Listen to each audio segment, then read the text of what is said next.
Look at me, Damien. It's all for you.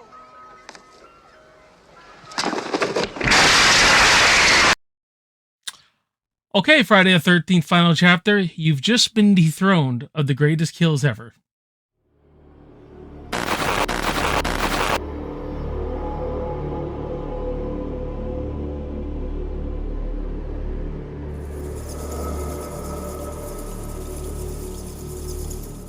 Mysterious deaths surround an American ambassador. Could the child that he is raising actually be the Antichrist, the devil's own son? What's going on, everyone? Welcome back to Backtrack Cinema. My name is Jason, and this is where we talk movies of the past that you know and love. And today, guys, we are reviewing The Omen from 1976, directed by the late, great Richard Donner, starring Gregory Peck, Lee Remick, and David Warner. Now, guys, this was a first-time watch for me, and man, there were so many moments where my jaw hit the floor. And for a movie from 1976, that old, to do that, that's pretty incredible. Shocking deaths, twists and turns, great reveals, great acting. Just a movie that it really impressed me. This movie really impressed me, man. And I just can't wait to talk about it. So leave your comments below. Hit me up there. Let's talk about The Omen. Do you like The Omen? Or don't you like it, maybe? And is it better than The Exorcist? Or does The Exorcist still take the crown? Because at the end of this review, I'm going to let you know what I think about that.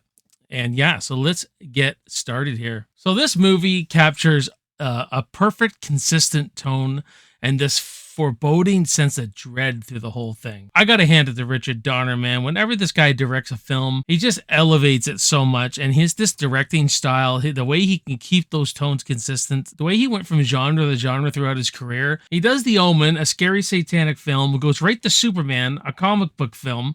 I mean, that's a legendary movie on its own right. You know, it does The Goonies, does Lethal Weapon, one of the best buddy cop movies that we've ever seen. I mean, his fingerprints are on so many great movies, man. And he was just such a great filmmaker. Right away, this movie starts off with this asking those big questions, man. When we find out that this ambassador, or he becomes the ambassador later in the film, that, you know, his son has become a stillborn. So that's already hitting you already. Like, oh my God, look what happened to this poor couple. He makes the decision to swap a newborn there whose mother has died because the baby could pass off as one of his own. And just to save the heartache for his wife, his intentions were all good and everything like that. Because she always wanted a baby, but she wanted her own baby, her own flesh and blood. She didn't want to adopt. He makes a decision, then puts that skeleton in the closet. And things are hunky-dory for the next 5 years as Damien grows up. But just hits you right there because you know his intentions are good. Road to hell. It was paved with good intentions, as they say, right? And so I really just like how this movie starts off. It really gets you invested. Throughout this movie, the strange occurrences start happening. People near Damien start getting killed. There's, you know, animals are freaking out around him. Or when he get dragged to church and, you know, he's screaming and he's almost like got this whining, this coarse kind of whining, you know what I mean? Like, no. And it's just the kid who played Damien and Richard Donner's direction did fantastic job, man. Absolutely fantastic. Like, just the way this kid would look. The way he's like this terror on wheels when he's riding his little bikes and everything around the house and everything. And my goodness, he did such a good job. And you know, that consistent sense of dread through this whole thing. You know bad shit's gonna happen, right? Bad shit's gonna happen and stuff's gonna start going down. And with each kill, it gets more and more dreadful and dreadful. I mean, you know, the nanny's kill, you know, it's all for you, Damien. She goes out the freaking window, hangs herself. That must have been fucking shocking in 1976. I couldn't imagine. And then me and my wife are watching this going, well, how are they going to kill the next person? Because it keeps amping it up. And we were both like, oh, like this, like when we saw the next kill, like that's the kind of reactions I was having. And I've seen a lot of horror movies, guys.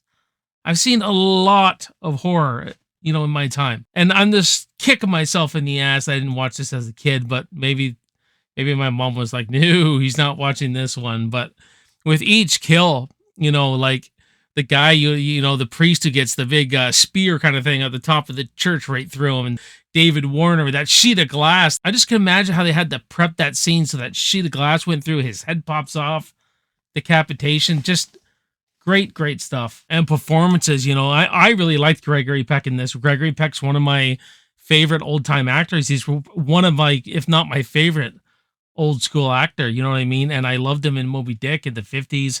You know, I think he did Horatio, Captain Hornblower, I believe, you know, To Kill a Mockingbird, famous role by him.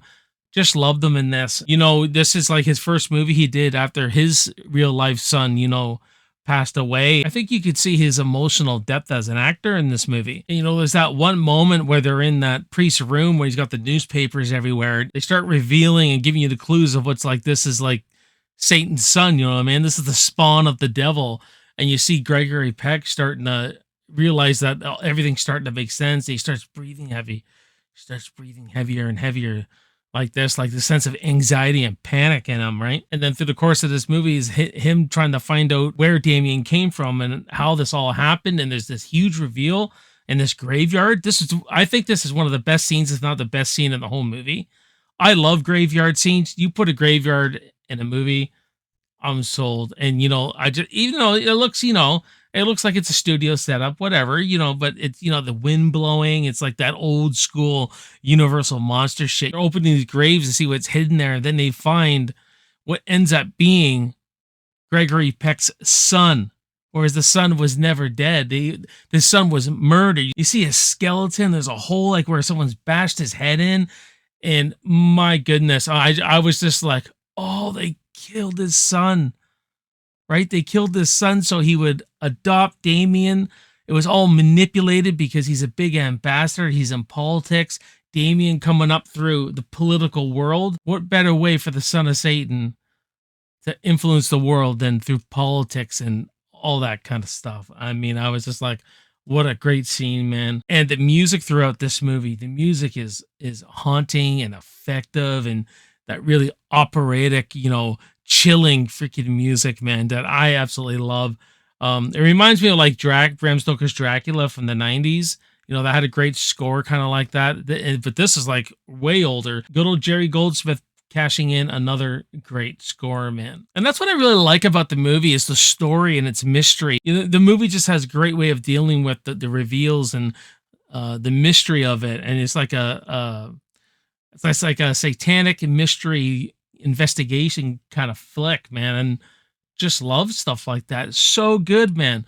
So good. The themes of trying to bury a secret, you know, when you try to bury a secret and just try to cover it up, things get worse. And as we go through this movie, things get worse for Gregory Peck and his wife. She ends up getting killed. He ends up getting killed. And it's just Damien being adopted by like the uncle, I think, or something like that.